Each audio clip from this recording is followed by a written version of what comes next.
Hello friends, welcome to সারাদিন। সূর্যানীর কিন্তু আজকে দেখো স্নান হয়ে গেছে। আমি আগেও বলেছিলাম সূর্যানীর সকাল 9টার মধ্যে স্নান হয়ে যায়। তো এখন আমার একটু ছুটি আছে বলে ওর একটু লেট হচ্ছে, তাও সেটা 10টার মধ্যে কিন্তু ওর স্নান হয়ে যায়।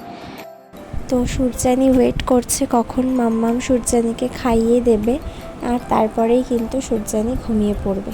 আর সূর্যানীর হাতে যে খেলনাটা দেখছো, এটা কিন্তু সূর্যানীর ফেভারিট একটা খেলনা। ও সবসময় এটা নিয়েই খেলতে ভালোবাসে। এটা খুব সুন্দর একটা সাউন্ড হয়, তো তাই এটা নিয়ে আমি ওকে বসিয়ে রেখেছি। এবারে কিন্তু আমি ওকে খাইয়ে ঘুম পাড়িয়ে দেবো।